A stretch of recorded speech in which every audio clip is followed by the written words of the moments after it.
So guys, इस channel पर regular रहते हुए आपको एक चीज तो अच्छे से मालूम हो गई होगी कि रिलायंस पावर इस समय 2024 के एग्जैक्ट वही पैटर्न आपको रख के यहां पर दे रहा है। भैया वो कैसे?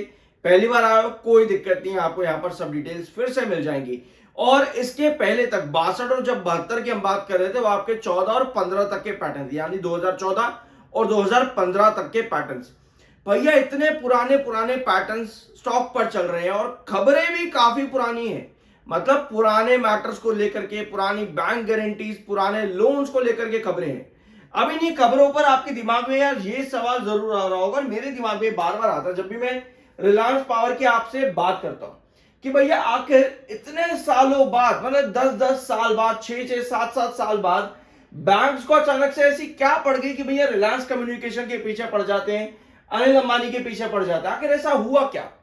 इसके पीछे अगर हम चीजों को समझे तो मुझे एक पॉइंट याद आता है। ऑल्दो वो जो अरेस्ट, पहला अरेस्ट यहां पर हुआ था, जहां पे आपको देखने को मिला था कि फेक बैंक गारंटीज के डॉक्यूमेंट्स बनाए गए थे रिलायंस कम्युनिकेशन की कंपनीज के लिए, मतलब अनिल अंबानी की सब्सिडरीज के लिए। ठीक है, वो पहला अरेस्ट था। उसके बाद से लगातार चीजें खुलती देखने को मिली है। ठीक है, और रिसेंटली आपको पता होगा बैंक ऑफ इंडिया ने भी 724 करोड़ का फ्रॉड यहां पर बता दिया है भैया कि इन्होंने इस तरीके का भी पहले काम किया है। ठीक है, एलिजिडली डाइवर्टेड, इनका मानना, इनका कहना है एलिजिडली डाइवर्ट किया गया था from spectrum payment to fixed deposits. अब भैया ये मामला अलग अलग बैंक, टोटल 14 बैंक लगभग आसपास है एसबीआई के बाद में, टोटल 14 बैंक है जो इस पूरे मामले को उठाते हैं। किसी का कोई अपना फ्रॉड बता रहा है, कोई 2020 के ऑडिट रिपोर्ट्स लेकर के आ रहा है, तो ये सब चीजें भी आपकी चल रही है रिलायंस ग्रुप पे। लेकिन कंपनी ने क्योंकि क्लेरिफिकेशन दिया है, और आप लोगों को पता ही है 2 बार कंपनी क्लेरिफिकेशन दे चुकी है कि भैया जो भी चीजें हैं आज से 3.5 साल से रिलायंस पावर, यहां पर रिलायंस ग्रुप की, लगभग रिलायंस इंफ्रा और रिलायंस पावर की अगर हम बात करें सेपरेटली, तो रिलायंस पावर और रिलायंस इंफ्रा में कोई भी कुछ लेना देना नहीं है पिछले 3.5 सालों से अनिल अंबानी का। ठीक है, कोई लेना देना नहीं है। तो इसी वजह से कोई भी फाइनेंशियल या पर कंपनी के मैनेजमेंट पर इफेक्ट आपको देखने को नहीं मिलेगा। ये कंपनी ने 2 बार क्लेरिफिकेशन दे दिया है। तो ये भैया आपके पास खबरें हैं। इसके अलावा मार्केट एक्सपर्ट्स और एनालिस्ट, गिरावट बड़ी आ चुकी है। 3 सेशन में आप 11% नीचे हो। तो मार्केट एक्सपर्ट्स और एनालिस्ट का क्या मानना है? आपको पता है हमारे चार्ट पर बेसिस क्या है। हम इस समय सेकेंड लास्ट बेस पे हैं, जो कि 44 का है। चार्ट पे आएंगे, चिंता मत करो। ठीक है, सेकेंड लास्ट बेस आपका 44 का है और लास्ट बेस आपका 36 का है। मार्केट एक्सपर्ट्स का क्या मानना है रिलायंस पावर को लेकर के? यहां पे फर्म फर्दर क्लेरिफाइड, यहां पर क्लेरिफिकेशन दीजिए, उसके बारे में बात करिए। इसके अलावा अभी भी आपके पास हाई वॉलेटिलिटी देखने को मिल सकते हैं रिलायंस पावर में। भैया वो कैसे? पहली बात, इनका मानना है मार्केट एक्सपर्ट्स और एनालिस्ट का कि 52 पर सस्टेन करना बहुत जरूरी है। अगर रिवाइवल आता है यहां पर रिलायंस पावर में, तो अपसाइड पोटेंशियल 52 का है और वहां सस्टेन करना जरूरी है, क्योंकि अगर नहीं करता तो आप वापस नीचे आते हो 37 के पास में। यानी कि अगर आप 42 का लेवल ब्रीच कर देते हो तो आप 37 पे आओगे। और हमारे लेवल्स आपको पता ही होगा, पिछले 15-20 दिनों से हम कहां डिस्कशन कर रहे हैं। 50 का रेजिस्टेंस है 52 के बेस पे आने से पहले, 52 थर्ड बेस है।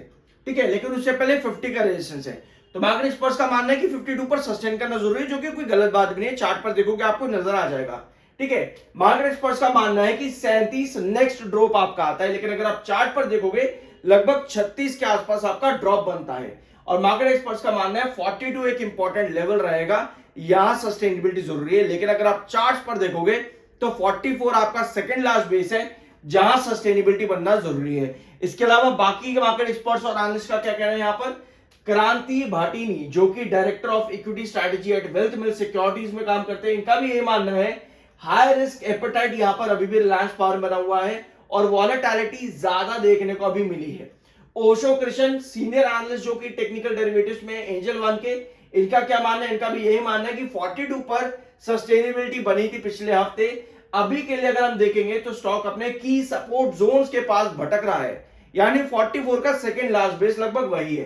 ठीक है, और सस्टेन करना जरूरी है 52 पे। अगर करता है तो आपको फर्दर ब्रेकआउट देखने को मिलेगा, लेकिन नहीं करता तो बेयरिश आउटलुक यहां पर अभी भी बना हुआ है अकॉर्डिंग टू मार्केट एक्सपर्ट्स और एनालिस्ट। आपको हर मार्केट एक्सपर्ट्स की तरफ से सिमिलर चीजें देखने को मिलेंगी, पर चाहे आप AR रामचंद्र का भी एनालिसिस यहां पर देखो 42 सपोर्ट है और 50.85 का रेजिस्टेंस है, 37 का नियर ड्रॉप देखने को मिल सकता है। तो ये मार्केट एक्सपर्ट्स के ओपिनियन है, ये आपका ओपिनियन नहीं होना चाहिए। आपका ओपिनियन होना चाहिए ये पढ़ो, रिसर्च करा आपने, अच्छी बात है, चैनल पर वीडियो देखी, अच्छी बात है। इसके अलावा बाकी रिसर्च करो कि आपके पास डेली अपडेट्स क्या आ रही है, टेक्निकल्स क्या कह रहे हैं, चार्ट्स क्या कह रहे हैं। अगर हम लास्ट सेशन देखेंगे तो आपके पास जो लो था और ओपनिंग थी वो 44 पर ही थी, यानी कि सेकंड लास्ट बेस पे। अब सेकंड लास्ट बेस पर से आप बहुत बार रिकवर कर चुके हो, लेकिन उससे पहले बी कैटेगरी में अभी भी आपका स्टॉक बना हुआ है, जो कि रिस्ट्रिक्ट करता है, प्रोहिबिट करता है इंट्राडे और ट्रेडिंग BTST जैसी चीजों को। यह अभी भी आपका यहां पे बना हुआ है। टेक्निकल पॉइंट ऑफ व्यू पे 54.1 का MFI है, 37.9 का आपका RSI है, टेक्निकल न्यूट्रल है। अब आते हैं चार्ट पे, तो आपको नजर आएगा कि आप एक बार आप 44 से रिकवर हो चुके हो। बल्कि अगर आप यहां पर देखो तो दो बार, एक बार इधर और एक बार यहां से यहां चले गए थे 50 के रेजिस्टेंस पे, जो कि अभी हम देख रहे थे मार्केट एक्सपर्ट्स के ओपिनियन भी, जो कि 52 का रेजिस्टेंस बताते हैं। लेकिन 52 के रेजिस्टेंस पर आने से पहले, यानी कि थर्ड बेस पर आने से पहले बीच में पड़ता है 50 का रेजिस्टेंस। तो 15-20 दिन पहले जो हम डिस्कस कर रहे थे, एग्जैक्ट आपको वही चीज यहां पर नजर आई। चार्ट्स में कोई दिक्कत नहीं आपको दिख रही है इस चैनल पर, ठीक है। और 44 से आपको एक बार दो बार रिवर्सल दिख चुके हैं, और लास्ट सेशन एक बार फिर से आप 44 पर आए थे, यहां से आपको बढ़िया रिकवरी दिखी थी 47 तक, लेकिन सस्टेन नहीं करा और क्लोजिंग 44.73 पर ही दे दी। अब लास्ट सेशन का ये पूरा कैंडल्स आपकी यहां पर क्या बता रही है कि जो आपकी रिकवरी थी 44 से ओपनिंग सेशन में ही बन गई थी, बट वो सस्टेन नहीं हुई और दिन के आखिर में सेलिंग आते आते आते आते आप दिन के आखिर में 44 के सपोर्ट जोन के पास ही क्लोज हुए हो।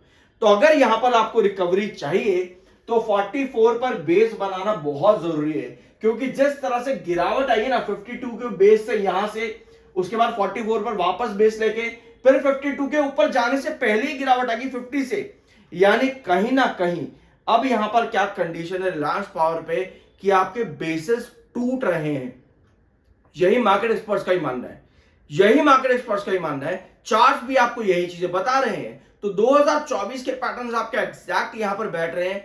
अभी हमको जरूरत यह है कि अगर आपको चार्ट्स बता रहे हैं कि भैया आपके बेसिस टूट रहे हैं, मतलब आप पहले 52 से नीचे आए, 44 पे आपने बेस लिया, वापस आप 52 तक जा नहीं पाए, आपने 50 के रेजिस्टेंस से ही गिरावट दे दी, फिर लास्ट सेशन के अंदर आप वापस 44 पर आए, वहां से रिकवरी दिखाई, 47 से ही आप ब्रेक डाउन हो गए।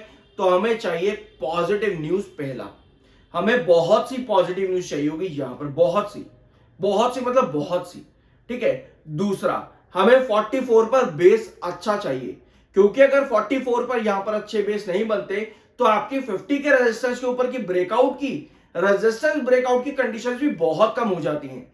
तो ये दोनों चीजें आपको चाहिए होंगी, चार्ट्स पर भी और न्यूज पर भी। अगर ये न्यूज़ें नहीं आती, ये चार्ट्स पर आपको चीजें नहीं दिखती, तो यस, जो मार्केट एक्सपर्ट्स का कहना है यहां पर वो हो सकता है पॉसिबली। बाकी बाय सेल की कोई रिकमेंडेशन नहीं है, वो आपका अपना ओपिनियन और मर्जी होनी चाहिए। वीडियो आप लोगों के लिए चीजें समझाने के लिए और एक तरह से कंक्लूजन यहां पर देने के लिए कि क्या क्या हो सकता है, क्या पॉसिबिलिटीज है, उसके लिए यहां। और बाय सेल की कोई रिकमेंडेशन नहीं है। मिलता अगले वीडियो में। आई होप कि वीडियो आपको पसंद आया होगा। मिलता अगले वीडियो में।